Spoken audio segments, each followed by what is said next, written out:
오늘 수요 성경 기도회는 이번 주 금요 성경 기도회가 있는 관계로 더 집중하기 위해서 짧게 수요 성경 기도를 하도록 하겠습니다. 우리 앞뒤 좌우에 있는 성도님들 향해서 이렇게 인사합시다. 하나님의 은혜와 평강을 누립시다. 우리 한 번 더 이렇게 인사합시다. 하나님은 우리의 왕이십니다. 하나님은 우리의 왕이십니다. 오늘 설교하기 앞서서 우리 하늘생교회 성도님들에게 너무 감사하다는 말씀을 먼저 드리고 싶습니다. 특별히 저희 결혼식과 목사 안수식에 직접 오셔서 축하해 주신 것을 보며 제가 참 과분한 사랑을 받고 있다는 것을 이 두 행사를 통해서 많이 느꼈습니다. 그래서 하늘생교회로 보내주신 이 하나님께 먼저 감사드리고 또 축하해 주신 모든 성도님들께 감사한 시간을 드릴 수 있었습니다. 앞으로 여러분들께 받은 은혜와 사랑에 부끄럽지 않게 초심 잃지 않고 하나님 마음을 시원하게 하는 참된 목사가 되도록 노력하도록 하겠습니다. 다시 한번 저희 사역과 가정을 위해서 기도해 주셔서 정말 감사드립니다. 사랑하는 하늘생교회 성도님들, 여러분들이 믿는 하나님은 어떤 분이십니까? 만약 여러분들이 믿는 하나님을 딱 한마디로 정의하러 가면 어떻게 정의하실 수 있겠습니까?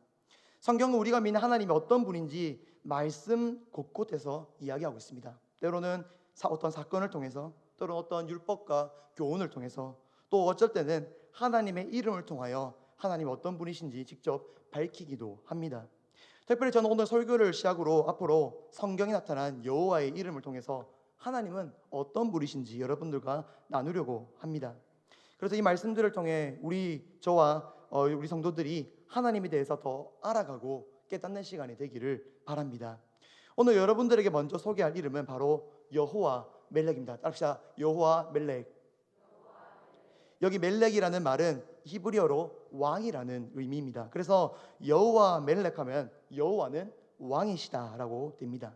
근데 성경은 하나님을 그냥 온 세상의 왕이다라고 말하지 않습니다. 오늘 본문을 보시면 다윗은 하나님을 어떻게 고백하고 있습니까? 1절을 보시면 왕이신 나의 하나님이여 내가 주를 높이고 영원히 주의 이름을 송축하리이다. 아멘. 다윗은 1절에서 하나님은 나의 하나님, 나의 왕이여 라고 고백하고 있습니다. 이 고백에는 다윗의 인생을 주관한 것은 자기 자신이 아니라 바로 하나님이라는 뜻을 가지고 있습니다. 그런데 이 고백은 결코 인간에게 있어서 쉽지 않은 고백입니다. 왜냐하면 인간은 교만한 존재이기 때문에 자신이 먼저 왕이 되려고 합니다. 내가 우선이고 내 생각이 1번이고 내 가치관이 우선순위로 생각하는 존재가 바로 인간입니다. 이것이 모든 인간의 본성입니다. 그런데 다윗은 하나님을 자기 인생의 왕으로 지금 오늘 본문에서 이야기하고 있습니다. 어떻게 인간의 본성을 거스르는 고백을 이 다윗이 할 수 있습니까? 그 이유를 1절 마지막에 보시면 내가 주를 높이고 영원히 주의 이름을 송축하리이다 라고 보시면 알 수 있습니다. 이 구절을 보시면 다윗이 하나님이 무섭고 두려워서 혹은 내가 하나님의 왕으로 섬기지 않으면 벌받을 것 같아서 왕으로 섬긴 것이 아닙니다. 하나님을 찬양할 정도로 하나님을 사랑하고 하나님을 너무 좋아하고 하나님을 사모한 그 마음으로 인해서 하나님을 자신의 왕으로 섬긴 것입니다. 억지로 고백한 것이 아니라 자기 마음에서 진심으로 우러나온 찬양이 바로 오늘 본문 시편 145편 말씀입니다. 사랑하는 성도 여러분, 여러분들이 믿는 하나님은 우리의 왕이라고 고백하고 계십니까? 정말 진심으로 기쁨으로 내 인생의 왕은 내가 아니라 하나님이라고 여러분들 고백하고 계십니까? 이 시간을 통해서 하나님을 나의 왕이심을 고백하고 여호와 멜렉 신앙을 회복하는 여러분들이 되시기를 바랍니다. 그렇다면 다윗이 고백하고 있는 하나님은 어떤 왕이십니까? 우리 인생에서 어떤 왕이시길래 다윗은 여호와 멜렉이라고 기쁨으로 진심으로 고백할 수 있는 것입니까? 첫 번째로 하나님은 위대하신 왕입니다. 우리 한번 따라합시다. 하나님은 위대하신 왕이십니다. 하나님은 위대하신 왕이십니다. 오늘 본문은 앞에서도 이야기했듯이 다윗이 쓴 시편입니다. 특별히 이 시편에는 왕이신 하나님을 높이고 찬양하는 내용들이 주를 이루고 있는데 오늘 본문에서 다윗이 가장 먼저 하나님께 찬양하고 있는 내용이 무엇인지 아십니까? 오늘 본문 3절을 읽어봤으면 좋겠습니다. 3절입니다. 시작. 여호와는 위대하시니 크게 찬양할 것이라 그의 위대하심을 측량하지 못하리로다. 아멘. 다윗이 하나님을 찬양하는 이유는 하나님은 위대한 분이기 때문입니다. 그런데 그냥 위대하다고 하지 않습니다. 3절 마지막에 보시면 그의 위대하심을 측량하지 못한다라고 되어 있습니다. 이것은 사람이 헤아릴 수 없을 정도로, 계산할 수 없을 정도로, 측량할 수 없을 정도로 그분은 위대하고 크신 분이라고 이야기하고 있는 것입니다. 그렇다면 다윗은 왜 하나님을 위대하신 왕이라고 선포하고 있습니까? 오늘 본문 4절 5절 말씀도 함께 읽었으면 좋겠습니다. 4절 5절입니다. 시작. 대대로 주께서 행하시는 일을 크게 찬양하며 주의 능한 일을 선포하리로다.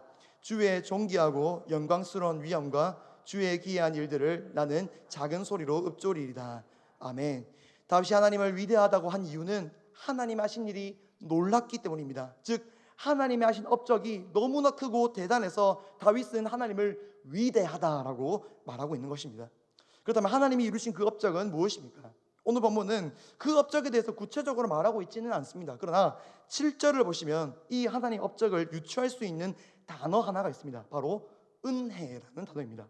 이 은혜라는 단어는 사실 한글 성경에서 은혜라고 번역이 되어 있지만 원어 성경으로 정확하게 번역하면 이것입니다. 하나님의 선하심.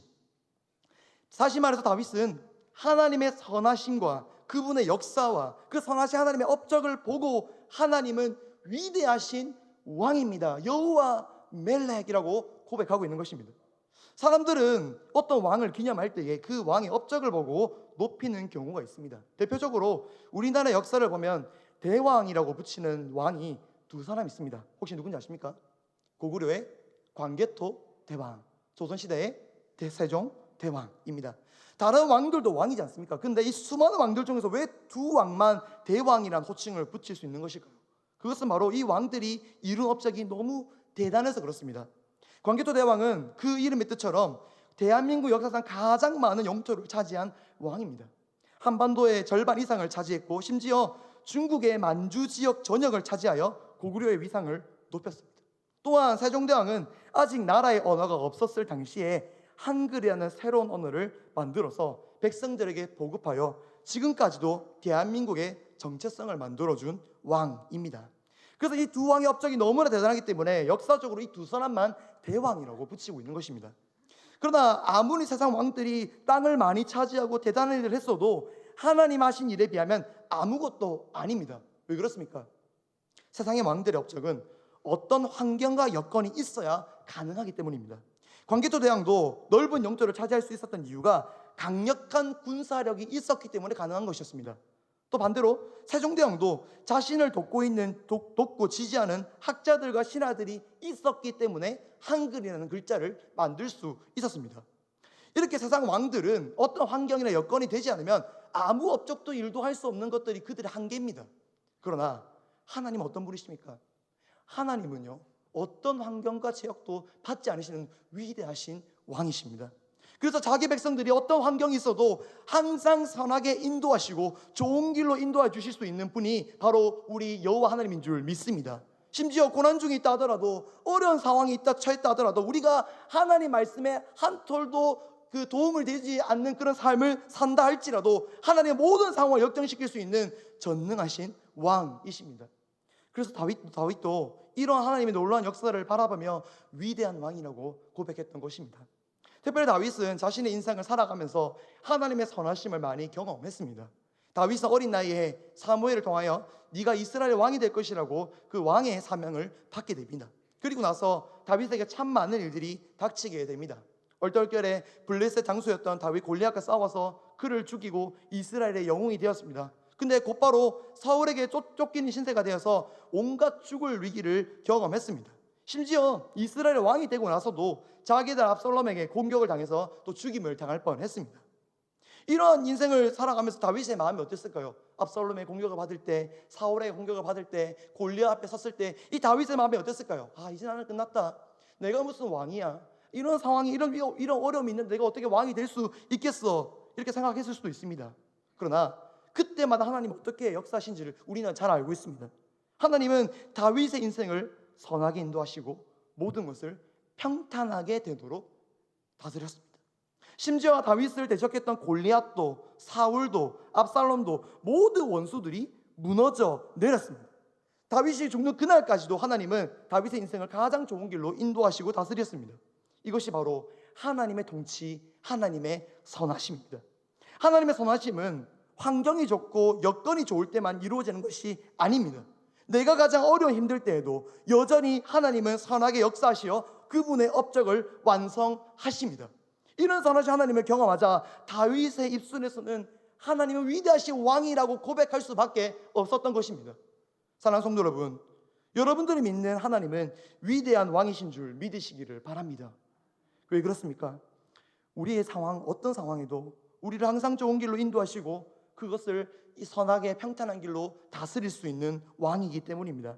세상 왕들은 군사력이 있을 때만 영토를 넓히고 좋은 사람들이 있을 때만 업적을 남기지만 하나님은 그렇지 않습니다. 내 인생이 척박한 광야라 할지라도 그 인생을 왕이신 하나님께 맡긴다면은 그 인생도 하나님께서 가장 좋은 길로 인도하게 되실 줄 믿습니다. 그래서 사도 바울은 하나님을 왕으로 삼는 백성들에게 이렇게 선포합니다. 로마서 8장 28절입니다. 우리 화면을 보면서 함께 읽어봅시다. 로마서 8장 28절입니다. 시작. 우리가 알거니와 하나님을 사랑하는 자 곧 그의 뜻대로 선을 이루느니라. 아멘. 하나님을 사랑하고 신뢰하며 그의 다스림 속에 있는 백성들은 반드시 하나님께서 선을 이루게 될 줄 믿습니다. 심지어 인생의 위기와 장애물이 가득할지라도 다윗 인생의 골리앗과 사울과 압살롬 같은 그런 말도 안 되는 인생의 위기가 있다 할지라도 그것마저도 하나님 손에 있다면 반드시 좋은 곳으로 인도하게 될 줄 믿습니다. 선하신 하나님을 믿으며 날마다 하나님의 위대하심을 높이고 찬양하는 우리 성도 되시길 주님의 이름으로 축복합니다. 두 번째로 하나님은 어떤 왕이십니까? 하나님은 긍휼하신 왕이십니다. 우리 한번 따라합시다. 하나님은 긍휼하신 왕입니다. 하나님은 긍휼하신 왕입니다. 오늘 보면 8절과 9절 말씀도 함께 읽어봅시다. 8절과 9절입니다. 시작. 여호와께서는 모든 것을 선대하시며 그 지으신 모든 것에 긍휼을 베푸시도다. 제가 8절 죄송합니다. 8절 9 다시 읽겠습니다. 시작. 여호와는 은혜로우시며 긍휼이 많으시며 노하기를 더디하시며 인자하심이 크시도다. 여호와께서는 모든 것을 선대하시며 그 지으신 모든 것에 긍휼을 베푸시는도다. 아멘. 다윗은 하나님을 위대하신 왕에 이어서 긍휼하신 왕이라고 고백합니다. 여기서 말하는 긍휼이란 자비를 베풀다, 불쌍히 여기다라는 뜻을 가지고 있습니다. 특별히 오늘 본문을 보시면 하나님은 어떤 대상에게 자비와 긍휼을 베푼다고 말씀하십니까? 바로 하나님이 지으신 모든 것, 즉 이 세상 모든 만물에 대해서 자비와 긍휼을 베풀어 주시는 왕이라고 말씀하고 있습니다. 그런데 생각해 보면 왕이 자기 백성에게 자비를 베푸는 것은 당연한 일이지 않습니까?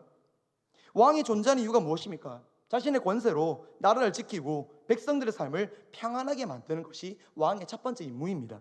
그렇기 때문에 백성을 위한 정치를 하고 다스리는 것은 당연한 일이지 사실 그렇게 칭송받을 수 있을 정도는 아닐 수가 있습니다. 그런데 왜 다윗은 하나님의 여러 모습들 중에서도 이 자기 백성을 긍휼히 여기는 그 모습을 높이고 찬양하고 있는 것입니까?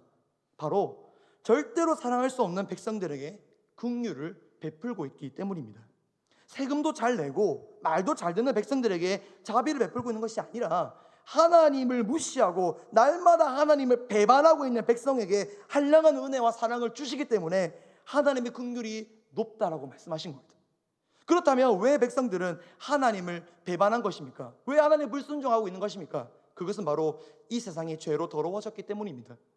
하나님은 이 세상을 만드실 때 모든 것을 선하게 만드셨습니다. 그리고 그 모든 것을 말씀 안에서 순종하게 하셨고 죄가 들어오지 못하게 하셨습니다. 그러나 인간이 마귀의 유혹으로 인하여 말씀에 불순종하게 되었고 그 결과 죄가 들어와서 인간과 온 세상을 타락시켜 버렸습니다. 그래서 하나님과 인간과의 관계가 완전히 끊겨버렸고 이제 인간들은 하나님을 등지며 자기 마음대로 죄를 지으며 살아가게 되었습니다. 그렇기 때문에 하나님 입장에서 이 세상 만물들은 도저히 사랑할 수 없는 존재들입니다. 그리고 오히려 하나님께 자비를 받는 존재들이 아니라 하나님께 심판을 받는 심판의 대상들입니다. 다윗도 마찬가지였습니다. 원래 다윗은 하나님을 잘 경외하는 왕이었지만 그도 완전히 죄의 유혹에 빠져 하나님 배반하며 산 적이 있었습니다. 때는 다윗의 군대들이 전부 나가서 암몬 족속과 전쟁을 벌이던 중이었습니다. 자기 병사들이 치열하게 싸우고 있는 사이 다윗은 무엇을 했냐? 늦잠 잤습니다. 늦잠을 자고 늦게 일어나서 자기 지붕에 올라서 산책을 했습니다. 근데 산책을 하다가 멀리서 보니까 어떤 저 건너편 건물에 한 여인이 목욕하고 있는 장면을 목격을 했습니다. 그리고 그 여인을 곧바로 데리고 와서 동침합니다. 심지어 여자가 자신의 아이를 임신했다고 말하자 여자의 남편 우리아를 전쟁에서 불러내어 그 여자와 동침하게 하려 해서 내 아이가 아니라고 말하려고 했습니다. 그러나 우리아가 자기 뜻대로 행동하지 않자 작전을 써서 우리아를 죽여버리고 그 여자를 자기 아내로 삼았습니다. 이때 하나님의 반응이 어땠다라고 이야기하고 있습니까? 사무엘하 11장 27절입니다. 그 장례를 마침에 다윗이 사람을 보내 그를 왕궁으로 데려오니 그가 그의 아내가 되어 그에게 아들을 낳으니라. 다윗이 행한 그 일이 여호와 보시기에 악하였더라. 아멘. 여기서 여호와 보시기에 악했다라는 이 단어는 다윗의 행동이 그냥 죄다, 악했다 이런 의미라기보다는 하나님이 다윗의 행동에 대해서 심히 분노했다라는 뜻입니다. 만약 제가 하나님 입장이었으면 곧바로 다윗에게 큰 벌을 내렸습니다. 뭐 번개를 내리든지 아니면 어떤 전염병을 내리든지 곧바로 그냥 다윗을 죽여버릴 수 있는데 하나님 어떻게 하십니까? 하나님 제일 먼저 하나님은 선지자 나단을 보내서 다윗의 죄를 깨닫게 하십니다. 그럴 때 다윗의 반응이 어떤 반응을 보입니까? 우리 사무엘하 12장 13절 말씀을 함께 읽어봤으면 좋겠습니다. 사무엘하 12장 13절 말씀입니다. 시작. 다윗이 나단에게 이르되 내가 여호와께 죄를 범하였노라 하매 나단이 다윗에게 말하되 여호와께서도 당신의 죄를 사하셨나니 당신이 죽지 아니하려니와. 아멘. 다윗은 자신의 잘못을 깊이 뉘우쳤습니다. 방금 읽은 본문에는 짧게 그 다윗의 회개가 짧게 나와 있지만 10편 51편을 읽어보면 다윗 진심으로 통곡하며 죄를 뉘우치고 있습니다. 그런데 그렇다 한들 율법으로 봤을 때는 결코 선처받을 수 없는 것이 다윗 상태입니다. 사형에서 그냥 무기징역 정도? 그게 선처지 완전히 용서받을 수 없는 사람이 다윗의 그런 죄악이었습니다. 다윗이었습니다. 그런데 당장 죽어야 할 마땅할 다윗에 대해서 하나님은 어떻게 하십니까? 그를 완전히 용서하십니다. 다윗이 회개하자마자 다윗이 하나님이 기다렸던 듯이 용서하여 주십니다. 어떻게 이럴 수가 있습니까? 다윗이 너무나 큰 죄, 살인도 지었고 간음도 지었고 도둑질도 지었고 10계명, 이웃사랑 계명, 5계명, 10계명까지 다 어겼습니다. 그런데 어떻게 그런 다윗을 완전히 용서할 수 있습니까? 그것은 바로 긍휼이 많으신 하나님이기 때문입니다. 저는 이 본문을 읽으면서 하나님께 너무 감사했습니다. 이렇게 긍휼이 많으신 하나님이 나의 왕이란 게, 또 나의 아버지란 게 참 놀랍고 감사했습니다. 저 또한 다윗과 같이 참 많은 죄를, 하나님 아버지께 죄를 지은 자입니다. 어떻게 내가 하나님께 나아갈 수 있을까 날마다 생각했던 자였습니다. 그런데 참 감사한 것은 이런 나도 하나님이 기다려주셨습니다. 다윗이 큰 죄를 지었음에도 하나님이 다윗을 기다려주셨고, 바로 벌내는 것이 아니라 선지자 나단을 통해서 죄를 깨닫게 하시는 긍휼의 하나님, 기다려주신 하나님, 불쌍히 여겨주시는 하나님이었습니다. 다윗을 기다렸던 것처럼 저도, 그리고 여러분 하늘생교회 성도들도 기다려주고 불쌍히 여겨주시는 하나님이 여러분들의 왕이심을 믿으시기를 바랍니다. 이분이 바로 긍휼의 왕이신 우리 하나님 아버지입니다. 사랑하는 성도 여러분, 하나님 우리가 생각한 것보다 훨씬 자비로우시고 긍휼하신 아버지십니다. 내가 뭐 하나 잘못했다고 해서 바로 다그치고 매를 드는 분이 아니라 우리를 여전히 불쌍히 여기시고 기다리시고 사랑하는 하나님이십니다. 이런 하나님의 사랑을 스바냐 선지자는 이렇게 말씀합니다. 우리 스바냐 3장 17절도 함께 읽었으면 좋겠습니다. 3장 17절입니다. 시작. 너의 하나님 여호와가 너희 가운데에 계시니 그가 너를 말미암아 기쁨을 이기지 못하시며 너를 잠잠히 사랑하시며 너로 말미암아 즐거이 부르며 기뻐하시리라 하리라. 아멘. 스바냐 선지자가 이 말씀을 선포할 때 유다 백성들의 상황이 어떤지 아십니까? 유다 백성들 답이 없었습니다. 우상 숭배했고요, 하나님이 싫어한 모든 것들을 다 지었던 때가 바로 이 스바냐 선지자 시대였습니다. 그런데 그런 죄악 가운데 있는 스바냐 시대 가운데에 유다 백성들 향해서 하나님 어떻게 말씀하십니까? 내가 너희들 때문에 기쁨을 이기지 못한다.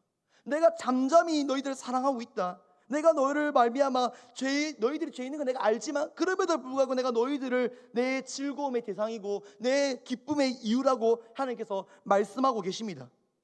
그래서 그런 유다 백성들을 향해서 하나님 말씀하십니다. 여전히 너희 하나님이 너희를 사랑하신다.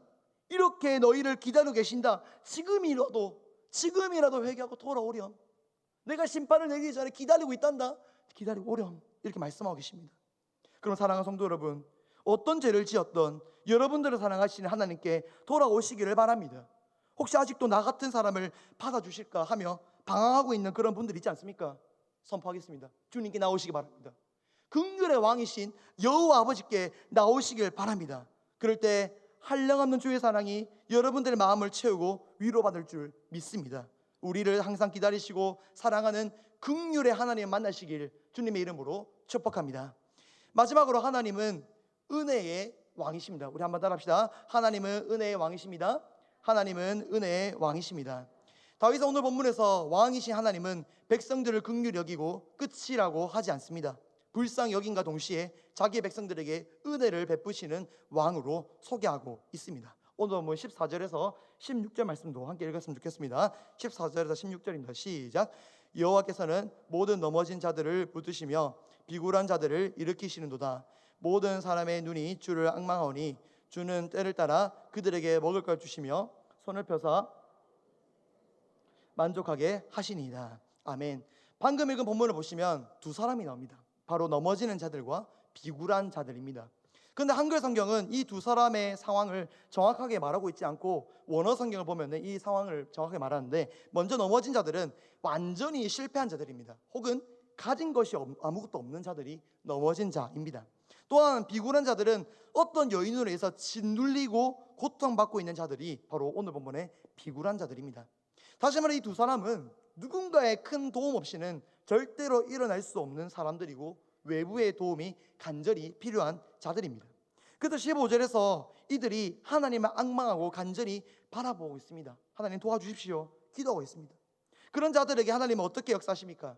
은혜가 필요한 자들에게 그에 맞는 은혜와 도움을 내려주시고, 15절과 16절을 보시면 때에 따라서 굶주린 자들에게 먹을 것을 주시고 모든 소원을 만족하게 이루어 주십니다. 다시 말해서 도움이 필요한 자들에게 풍성한 은혜를 내려주시는 분이 은혜의 왕 하나님이십니다. 다윗은 하나님을 자기 백성의 아픔과 부르짖음을 절대 잊지 않으시고 풍성히 채워주시는 분이라고 소개하고 있습니다. 오늘 본문뿐만 아니라 성경은 여러 곳에서 하나님이 자기 백성을 돌보시는 은혜의 왕임을 계속 강조합니다. 특별히 구약성경 룻기를 보시면 하나님의 은혜가 시작부터 끝까지 나옵니다. 룻기의 시작은 베들레헴의 흉년으로 시작됩니다. 이 흉년 때문에 엘리멜렉의 가정이 모압 땅으로 떠나게 됩니다. 그런데 이 흉년이 어떻게 다시 회복되었다고 합니까? 룻기 1장 6절입니다. 그 여인이 모압 지방에서 여호와께서 자기 백성을 돌보시사 그들에게 양식을 주셨다함을 듣고 이에 두 며느리가 함께 일어나 모압 지방에서 돌아오려 하여. 아멘. 룻기는 하나님이 이 베들레헴의 흉년을 그치게 했다고 말합니다. 그런데 왜 그치게 했다고 말합니까? 바로 자기 백성을 돌보셨기 때문이라고 룻기는 말합니다. 여기서 돌보다는 단어는 그냥 챙겨줬다가 아닙니다. 직접 그들의 상황을 면밀히 살피시고 도왔다는 말입니다. 다시 말해서 하나님은 베들레헴 백성들의 아픔과 슬픔을 아주 자세히 살피시고 그들이 무엇이 필요한지 다 아시고 채우셨다는 이야기입니다.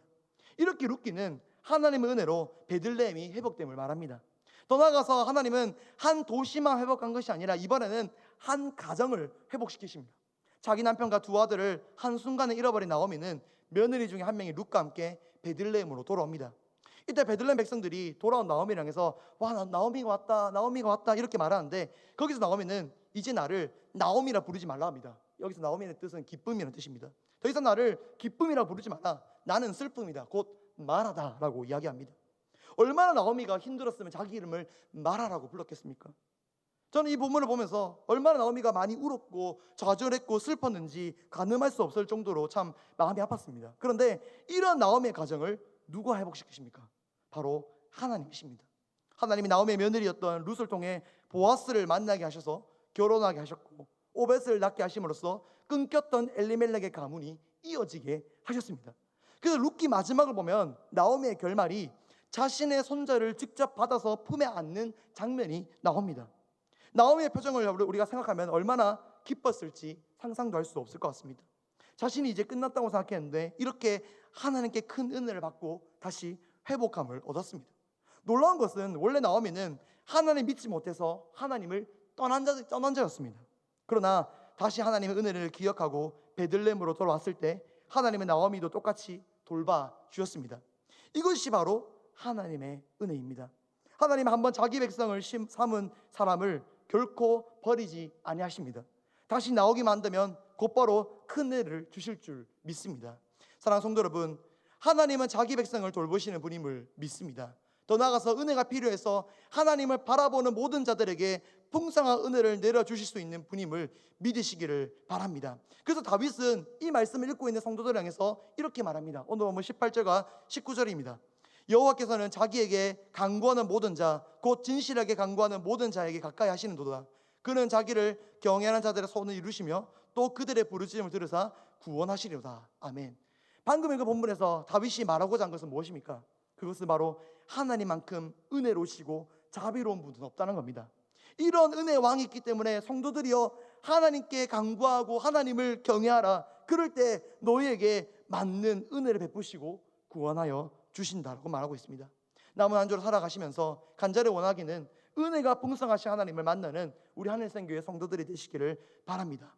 세상에서는 경험할 수 없는 그 은혜와 사랑을 충만히 누리면 하나님만을 왕으로 충만히 누리는 그런 여러분들 되시기를 바랍니다. 말씀 맺도록 하겠습니다. 성경은 하나님 향하여서 여호와 멜렉이라고 합니다.